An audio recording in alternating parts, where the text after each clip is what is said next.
Chers amis, frères et sœurs en Christ, je vous salue dans le beau précieux nom de notre Seigneur Jésus-Christ. Aujourd'hui, j'ai la joie et le plaisir de parler du thème comment l'ennemi arrive-t-il à voler nos bénédictions. Si vous me permettez de répéter le thème, comment l'ennemi arrive-t-il à voler nos bénédictions? La Bible, c'est la parole de Dieu. Elle contient des commandements généraux applicables à tout le monde. Elle ne contient pas des commandements spécifiques à des gens, mais l'exception est faite pour Jésus, mais pas avec des détails. Par exemple, quand Jésus a rencontré Paul sur la route de Damas, il n'est pas allé fouiller les parchemins pour savoir ce qu'il doit faire. Il a demandé à Jésus que faut-il que je fasse. Et Dieu répond à ce genre de questions sans énigme et dans l'immédiat. Il dit, lui, en tant que Saul de Tarsis, qu'est-ce que Jésus veut qu'il fasse? Voilà la question que Saul de Tarsis a posée à Jésus-Christ. Que faut-il que je fasse? Autrement dit, quelle est ma mission? Et ce monsieur, il est zélé pour Dieu. Il veut faire des choses pour Dieu. Et c'est les pharisiens qui l'ont trompé. Sinon, lui, il veut faire des choses pour Dieu. Pas pour lui, mais pour Dieu. C'est pourquoi quand Jésus l'a rencontré sur le chemin, la première ou bien la deuxième parole qui est sortie de sa bouche est « Que faut-il que je fasse, Seigneur ?» Malgré qu'il était persécuteur, Dieu voyait dans son cœur une personne qui veut faire des choses pour Dieu. C'est des gens de cette carrière que Dieu recherche, Saul de Tarsis. Formé au pied de Gamaliel, zélé pour la loi, irréprochable vis-à-vis de la loi, engagé dans une guerre féroce contre l'Église, qui est prêt à parcourir le monde pour détruire ce qu'il pensait être une secte, pensait qu'il travaillait pour Dieu. Tout ceci, il le faisait par ignorance, comme lui-même l'a dit dans 1 Timothée chapitre 1, versets 12 à 13. Je rends grâce à celui qui m'a fortifié, à Jésus-Christ notre Seigneur, de ce qu'il m'a jugé fidèle en m'établissant dans le ministère, moi qui étais auparavant un blasphémateur, un persécuteur, un homme violent, mais j'ai obtenu miséricorde parce que j'agissais par ignorance dans l'incrédulité. Amen. Donc, comme je l'ai dit si haut, tout ce que Paul faisait, il ne le faisait pas, c'est-à-dire de voulant satisfaire le désir maléfique. Lui, il pensait qu'il défendait l'œuvre de Dieu. Donc, il faisait tout par ignorance.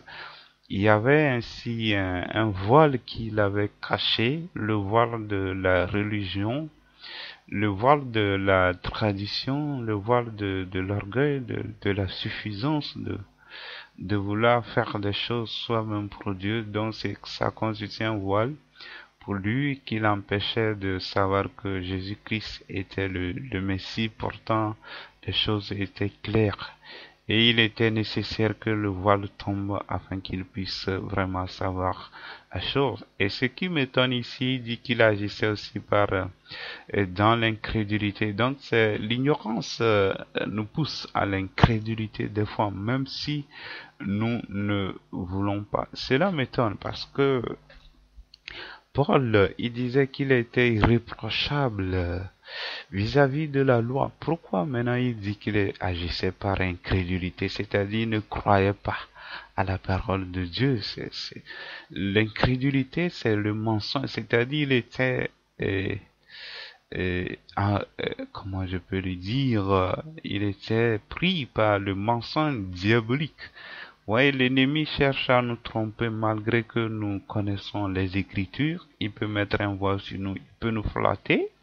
Et c'était le cas des pharisiens. C'est pourquoi Jésus-Christ les résistait. Il voulait les amener à la repentance parce qu'ils étaient tombés dans l'apostasie totale, dans le mensonge du diable, dans le compromis et autres. Ils voulaient plaire plutôt aux hommes. Paul aussi faisait partie de cette équipe de pharisiens qui étaient tombés tellement bas et ils étaient devenus incrédules. Ils ne croyaient même plus à la parole de Dieu, ils ne croyaient pas à ce qu'il disait, ils ne faisaient même pas ce qu'il disait parce que Dieu n'était plus avec eux. Quand Dieu se retire, on tombe dans l'incrédulité, c'est-à-dire que il est difficile pour nous d'avoir la foi. La foi, ce n'est pas une chose qui vient de la chair, c'est-à-dire de la nature.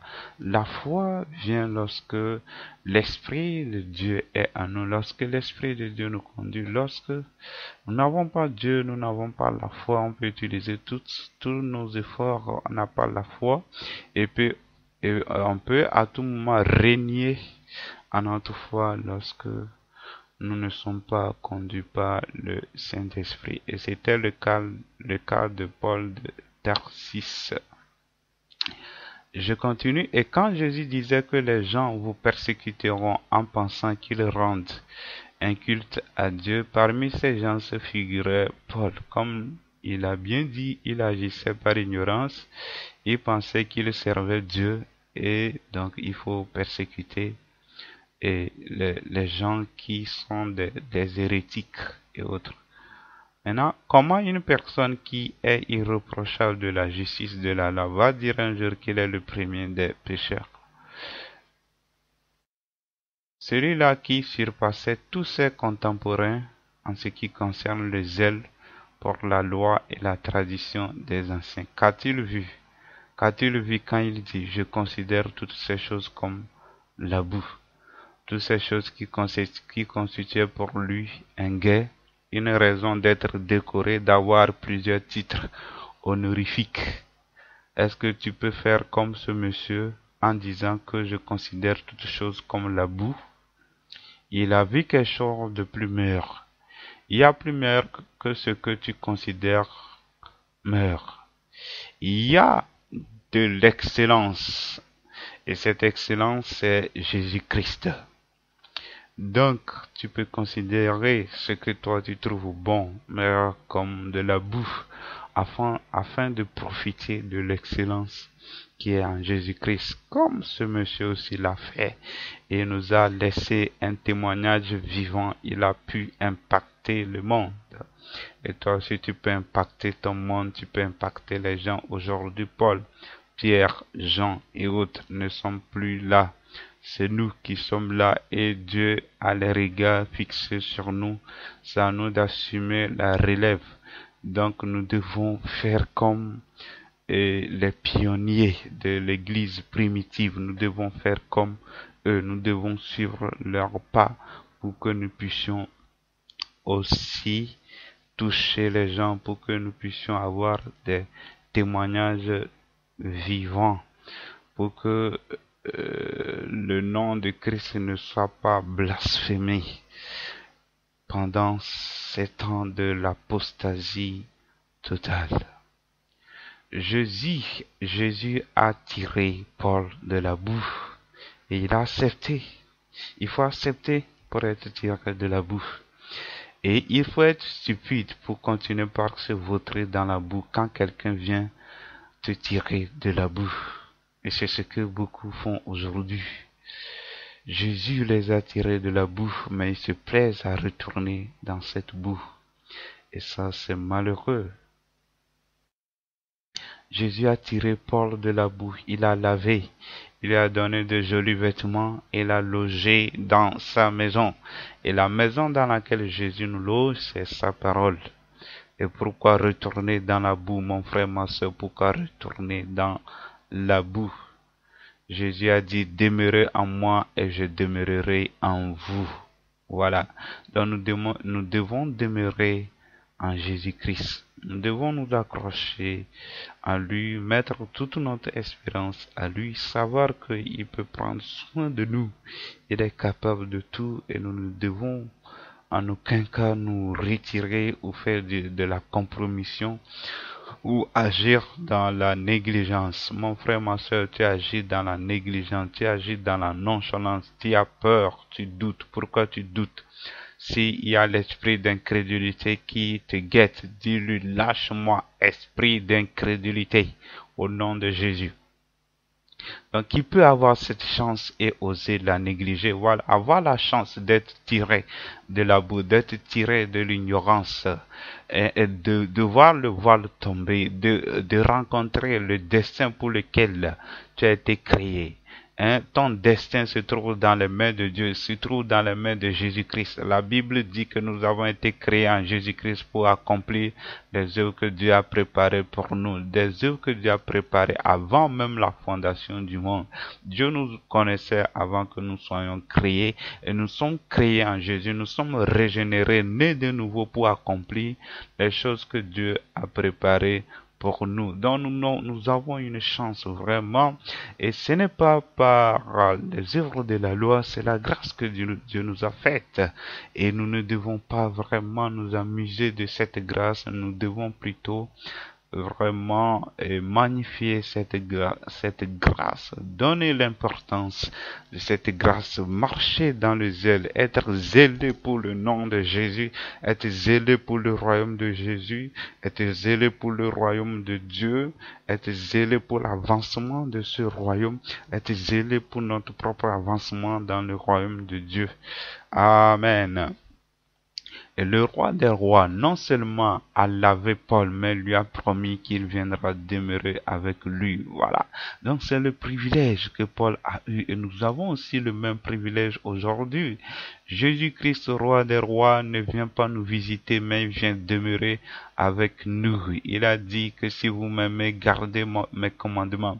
Mon Père et moi, nous viendrons demeurer avec vous. Vous savez, quand quelqu'un a la chance de visiter un homme de haut rang comme les présidents, les ministres, les PDG ou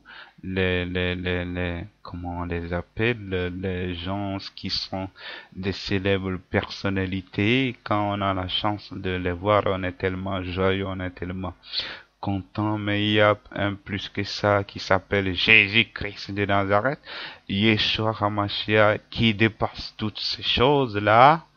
Et nous avons la chance que ce n'est pas nous qui allons chez lui pour le visiter, mais c'est lui-même qui se déplace pour venir chez nous, malgré que nous ne sommes rien, malgré que nous sommes des vases vides. Bon, certains ne le sont pas quand même. Amen. Donc, quel privilège d'avoir sa visite. Amen. Et il ne partira plus jamais si nous ne l'attristons pas. Donc, quoi de plus stupide de l'attrister pour rater les plus grands privilèges?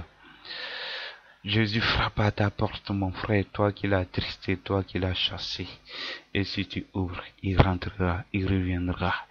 Parce que il est un Dieu de miséricorde. Voyons comment nous avons été longtemps stupides en négligeant notre Seigneur Jésus. Il est temps de se repentir. Il est temps de le laisser régner dans nos vies. Il est temps de devenir sages. Faisons comme Paul qui nous demande d'être ses imitateurs comme lui-même il est de Christ. Qui vous a aveuglés, vous chrétiens du XXIe siècle?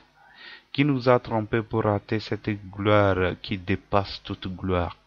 Cette gloire que Paul a vue sur la montagne et a dit, il faut que nous restions ici. Pierre ne se souciait plus de ce qu'il faut manger, se vêtir. Rester et contempler cette gloire lui suffisait largement. Celui qui nous trompe, c'est le menteur. Il est le père du mensonge. Comment arrive-t-il à nous tromper? Nous allons découvrir sa technique dans 2 Corinthiens chapitre 10, versets 4 à 5, où il est dit, « Nous renversons les raisonnements et toute hauteur qui s'élève contre la connaissance de Dieu, et nous amenons toute pensée captive à l'obéissance de Christ. » Ce monsieur, qui est le diable, arrive à nous avoir par des raisonnements. Et ce sont des systèmes de pensée et les pensées qui nous envoient personnellement. Je le répète, il passe par un système de pensée ou des pensées qu'il nous envoie personnellement. Donc ici, je vais parler premièrement du système de pensée et au deuxième cas, je vais parler des pensées qui nous envoient personnellement. Premièrement, système de pensée. Le système de pensée dépend de l'environnement dans lequel on a vécu, c'est-à-dire le lieu, la famille, les relations et autres. Et comment est-ce que les gens pensent dans le milieu où ils ont vécu? Les pensées varient par domaine. Nous savons que quand l'homme naît, il doit manger, il doit s'habiller, il doit se trouver un logement. Et c'est de là que naissent les pensées. Comment je vais faire pour avoir tout ceci? M'habiller, me loger et manger le nécessaire pour vivre dans le luxe, construire une ou des maisons, avoir les voitures de luxe pour les gens qui sont prétentieux, des gens qui ont des ambitions démesurées, voyager, parcourir le monde, et vivre dans le luxe, dans le plaisir et autres. Plaisir destructeur plutôt. Et dans tous les milieux, on dit qu'il faut travailler. Ça c'est clair, il faut travailler avant de manger, sinon tu vas manger comment? Et comme tout le monde veut être à l'aise, on commence par se dire quel travail rémunère plus. En Afrique, particulièrement au Togo, c'est être fonctionnaire, c'est d'aller en Europe, c'est d'aller aux États-Unis. C'est les trois choses qui battent le record. Fonctionnaire, aller en Europe ou aux États-Unis. Et concernant les filles, une des pensées suicidaires, c'est de se marier aux riches. Ça fait que même à l'église, les filles regardent les doigts des garçons qui ont des voitures pour voir s'il n'y a pas de bagues. Quel scandale!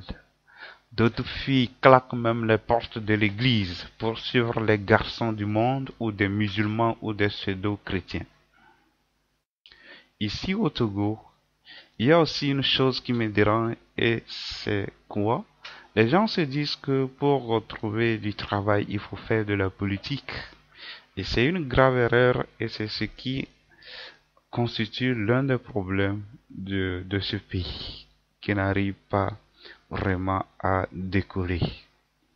Les gens choisissent des partis politiques pas parce que ce parti répond à leur dessein, mais parce qu'ils veulent gagner leur pain.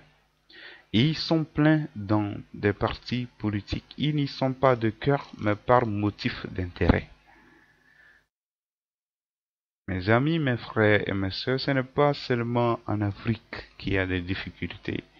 Il faut cesser de se comporter de la sorte. Ce sont des insultes, ce sont des manières de se nuire à votre patrie.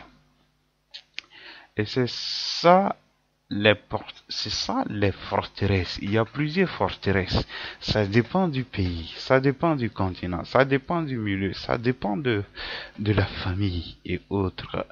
Donc ici, je viens de parler d'une forteresse au Togo qui est pour travailler, il faut faire partie d'un certain parti politique et autres. Ce sont des forteresses qu'il faut renverser. Et beaucoup pensent que pour bien vivre, il faut travailler chez quelqu'un. Et les gens ne savent même plus entreprendre. Les diplômés, ils ont des masters, la licence, les doctorats. Ils sont là à courir partout pour chercher du boulot. Et certains, pour mieux vivre, il faut voyager. Il faut gagner l'autovisa et autres. Et maintenant, quand il n'y a pas de travail, comment vous allez faire? Il n'y a pas. Qui travaille? C'est fini. C'est la galère, la compromission. Parce que vous avez mis votre espérance dans le fait de trouver du travail, d'aller aux États-Unis ou en Europe. Et maintenant, vous n'y êtes pas. Et il vous sera fait selon votre foi. tant que vos pensées vous disent que pour bien vivre, il faut trouver du travail chez quelqu'un, il faut voyager, et vous ne savez pas qu'il faut demander à Dieu que faut-il que je fasse. Lorsque vous n'avez pas ces choses, vous vous êtes maudit vous-même parce que vous avez dit que pour être heureux, c'est ça. Et tant que vous ne l'avez pas, alors vous êtes condamné à souffrir. Condamné à souffrir. Et une question à vous poser, si quelqu'un n'a pas trouvé du travail, est-ce qu'il est condamné à souffrir? Nullement pas. Il vous sera fait tout simplement selon votre foi. Que dit Jésus dans Matthieu 6,31? Ne vous inquiétez donc point et ne dites pas que mangerons-nous, que boirons-nous, de quoi serons-nous vêtus. Vous voyez, quand Jésus dit de ne pas s'inquiéter de ce qu'on va manger et autres, il parle à qui? Il ne parle pas à celui qui a du travail. Il parle à celui qui n'a rien, à celui qui chôme. Il dit de ne pas s'inquiéter. C'est ça. Donc, si les gens s'inquiètent, c'est malheureux. Ça concerne ceux qui n'ont rien. Ça te concerne toi qui es en train de t'inquiéter. Ça à toi. Cette parole-là est adressée. Si tu ne vis pas cette parole, Matthieu 6, 31, 32, 33, tu seras malheureux en tant que chrétien et les gens du monde vont se moquer de toi. Tu vas faire du compromis et tu risques un jour d'abandonner la foi. Tu seras un critiqueur notoire de Dieu. Amen. Et la Bible dit, le bras de l'Éternel n'est pas court pour agir. Si Dieu a pu nourrir Israël pendant 40 ans dans le désert, pourquoi pas vous? Pourquoi pas toi, mon frère? Pourquoi pas toi, ma soeur? Pourquoi tu t'inquiètes? Rien n'est impossible à Dieu. Cherche premièrement le royaume de Dieu. Demande-lui que faut-il que je fasse. Comme Paul a dit, que faut-il que je fasse? Il faut lui demander, c'est tout. Il dit qu'il change les lieux déserts en courant d'eau. C'est Dieu qui peut le faire. Mets toute ton espérance en lui. Et il te fera voir de grandes choses, des surprises agréables. Et tu seras étonné. Et un des problèmes des chrétiens, c'est qu'ils sont centrés sur eux-mêmes. Le centrage sur soi. On ne pense qu'à nous-mêmes. Quand les gens se réveillent, ils pensent à leurs problèmes au lieu de penser à Dieu qui donne des solutions. Un homme est comme ses pensées. Si tu penses à tes problèmes, ils ne partiront jamais. Mais qui vous parle? Mais qui vous parle? J'ai des problèmes. Le problème de beaucoup de gens, c'est qu'ils veulent voir les solutions. Ils veulent voir les solutions. Alors que Jésus a dit, heureux celui qui croit sans avoir vu. Et la déduction, c'est malheur à celui qui veut voir avant de croire. Si tu veux penser que tout doit aller bien dans mon pays avant d'être heureux, alors, mon frère, ma soeur, tu es à côté de la plaque. Tu es un chrétien bancalisé ou bancal, qui boite, chrétien boiteux. Demande à Jésus de te guérir, parce qu'on n'a pas besoin de voir, mais on a besoin de croire. On a besoin de regarder à l'invisible. On a besoin de regarder à la parole de Dieu. On a besoin de regarder aux promesses de Dieu. On a besoin de confesser les paroles de Dieu, les promesses de Dieu sur la vie. Et le fait de les confesser, ces paroles-là donnent la fertilité au sol, donnent la fertilité à ta vie, créent les situations favorables. C'est ça qu'il faut confesser, c'est ça qu'il faut regarder. Il faut marcher dans la crainte de Dieu, dans la sanctification. Il faut marcher dans l'espérance. Il faut démontrer la foi par la vie de sanctification. Il faut démontrer la foi par des actes qui vont constituer pour toi des risques. Des risques, c'est ça, des actes de foi. Sans acte de foi, il n'y a pas de foi. Sans acte de foi, il n'y a pas de parole de foi. Sans parole de foi, il n'y a pas de miracle. Il n'y a pas de réponse venant de Dieu. C'est l'échec total. Il est temps de changer. Il ne faut pas chercher à voir. Sinon, tu t'attires de la malédiction qui est de ne pas recevoir. Jésus a dit, heureux celui qui a cru sans avoir vu. Donc, malheureux à celui qui veut voir avant de croire. Il faut être immergé dans la parole de Dieu pour ne pas se laisser avoir par la puissance, l'autorité de l'incrédulité. Satan a une puissance. La puissance agissante la puissance agissante dans le domaine satanique. Hein? C'est l'incrédulité. Elle est agissante dans la vie de beaucoup de gens. Les gens, j'ai envie de dire des choses. Ici, beaucoup d'intellectuels souffrent de démons de l'incrédulité. Ils ont besoin de cette délivrance. Beaucoup d'intellectuels. Je ne vais pas donner trop de détails ici. C'est tout simplement vous faire croire que dans l'école, le diable a mis en place un système d'incrédulité, lequel de faire croire aux gens la théorie de l'évolution et autres, ce n'est pas Dieu qui a fait toutes choses. Et là, du fait de croire à ça, tout intellectuel a pris le démon de l'incrédulité. Vous qui êtes des intellectuels, suivez ça. Et s'il arrive que l'incrédulité te dérange, prie, Seigneur, délivre-moi de l'esprit d'incrédulité parce que j'ai cru à ce mensonge à l'école. Et ça continue par agir dans ta vie. Et tu seras complètement libéré. Que Dieu te bénisse de l'avoir fait. Ça, c'est une parenthèse. Et quand Jésus dit que tout ce qu'on demandera en son nom au Père, il le fera, Jésus ne ment pas. Il le fera. J'ai l'impression que il nous arrive souvent, je n'accuse personne, nous tous, c'est-à-dire que nous ne croyons même pas à la parole de Dieu dans nos actes. Comme Paul le dit que les gens disent des choses, mais ils renient ce qu'ils disent à travers leurs actes. Ils le renient à travers leurs actes. J'ai l'impression que nous croyons à certaines paroles, à certains passages bibliques, et certains nous doutons, alors que ce n'est pas ça. La foi, c'est de croire à tout, c'est tout ou rien, pas une partie. Donc Jésus ne ment pas quand il dit que Dieu va nous répondre. Jésus lui-même, tout ce qu'il demandait, il le recevait. Et il veut que nous lui ressemblions.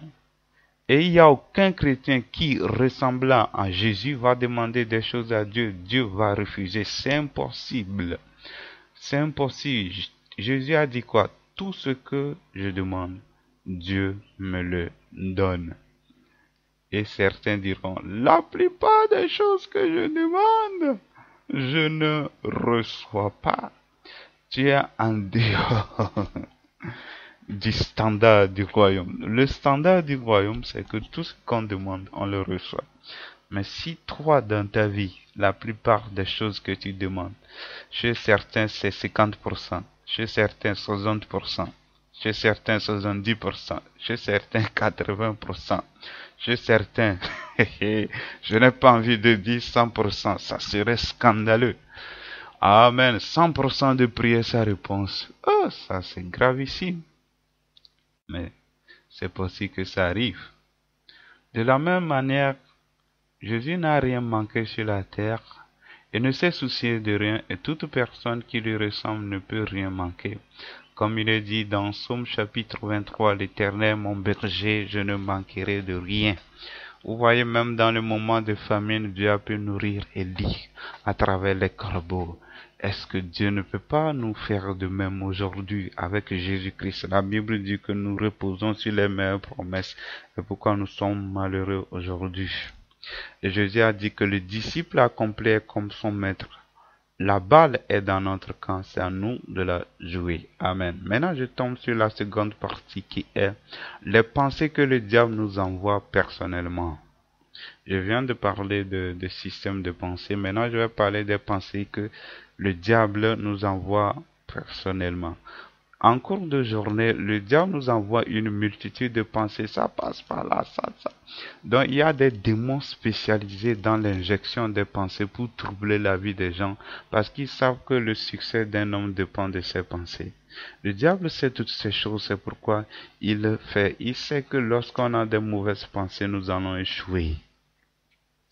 Et il veut tout simplement voler tout ce que Dieu a prévu pour nous. Un homme est comme ses pensées.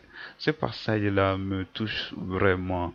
Nous sommes ce que nous pensons. Nous devenons vraiment ce que nous pensons. Notre destin dépend de notre pensée. Donc, quoi de plus quoi de plus important, nécessaire pour nous de protéger nos pensées, parce que notre vie, notre destin, tout dépend de nos pensées. Tout dépend de nos pensées. Nous sommes en guerre avec le diable qui nous livre une guerre, la zone de bataille, le champ de bataille, c'est dans nos pensées que les choses se passent. Et nous devons lutter pour vaincre l'ennemi dans nos pensées.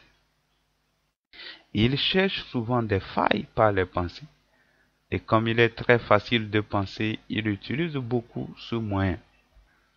Et un des moments favoris pour nous envoyer des pensées, c'est quand nous prions. Son intention est d'annuler la prière. Le diable veut annuler la prière. Il sait que quand nous prions et nos pensées sont ailleurs, Dieu ne nous écoute pas. Dans le monde spirituel, la pensée est écoutée. Dieu écoute nos pensées. Comme Ecclésiaste l'a dit, non, il ne faut pas avoir de mauvaises pensées contre le roi pour que l'oiseau du ciel ne prenne pas ta pensée. Donc ta pensée est déjà écoutée dans le monde spirituel. Vous connaissez bien l'histoire de Paul et de Pierre quand il marchait sur l'eau. Il n'a rien dit, mais il a commencé par s'enfoncer. Sa pensée a été écoutée dans le monde spirituel. Pourtant, il avait dit, permets-moi de marcher. Mais au moment où ses pensées étaient en adéquation avec la parole de Dieu, il a pu marcher sur l'eau. Mais au moment où la parole n'était plus en adéquation avec la pensée, il a commencé par couler. Donc cela me fait croire que la pensée prédomine sur la parole. Et c'est vrai, parce que Jésus a dit, il a cité Ésaïe quand il disait que c'est en vain que ce peuple m'honore de sa bouche et son cœur est éloigné de moi. Donc c'est en vain qu'on parle à Dieu lorsque nos cœurs sont éloignés de lui. C'est en vain qu'on parle à Dieu lorsque nous pensons à autre chose. Alors que Dieu nous vienne au secours dans le nom de Jésus. Que nous puissions vaincre cet ennemi-là qui nous livre une bataille dans nos pensées dans le nom de Jésus-Christ de Nazareth. Et le fait aussi que nos pensées sont ailleurs nous empêche vraiment d'écouter Dieu. Supposons que tu parles à une personne et ses pensées sont ailleurs. La personne ne va pas t'écouter. Tu parles, mais il ne t'écoute pas parce qu'il a les pensées ailleurs. C'est lorsqu'il a les pensées vers toi qu'il t'écoute. C'est la même chose. Dieu nous parle, nos pensées sont ailleurs, nous ne l'écoutons pas. Nous devons vraiment veiller à cela. Et le diable sait nous prendre dans notre domaine de définition. Notre domaine de définition, c'est ce que nous aimons plus. Il connaît nos besoins. Il connaît, il nous guette, il rôde.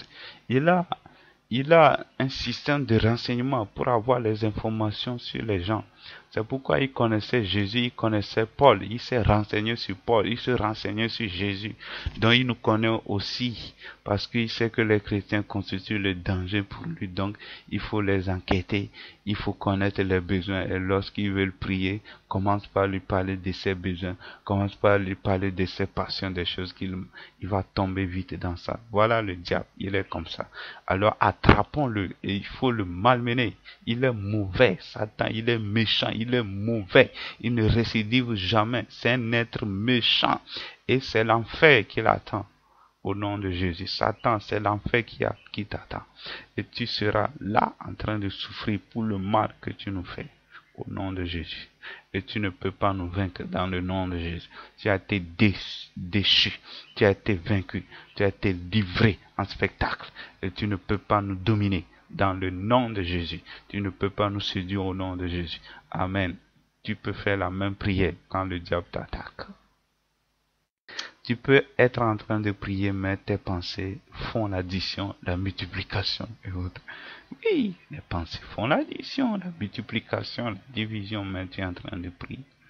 En te faisant penser à de telles choses, ce n'est même pas qu'il va te donner une solution. C'est ça. Les pensées, lorsque nous prions, ne nous donnent pas la solution. C'est plutôt Dieu qui nous donne la solution. Il nous empêche même d'avoir la solution. Donc, il faut veiller tous les jours. Veillons car notre adversaire rôde. Il faut lui faire un travail sans salaire.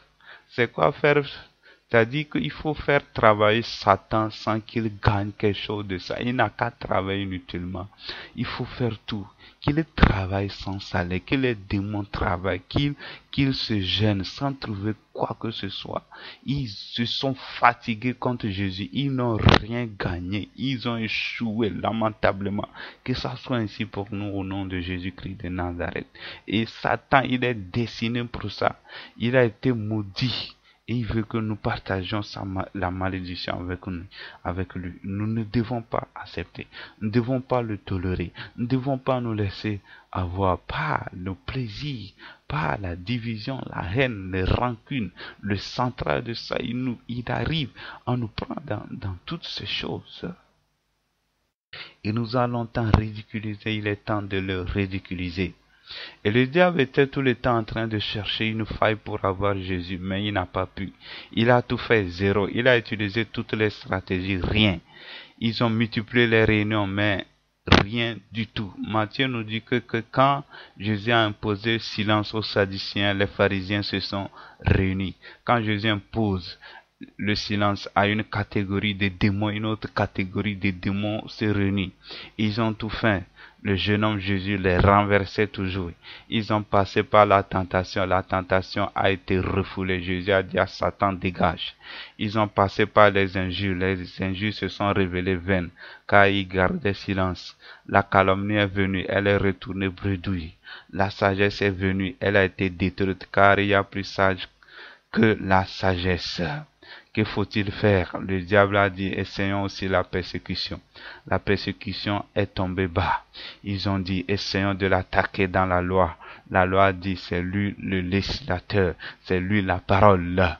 Ils ont dit que peut-être la moquerie va donner quelque chose, mais la moquerie aussi a raté sa mission. Ils ont dit, utilisons le dernier recours, celui de le tuer.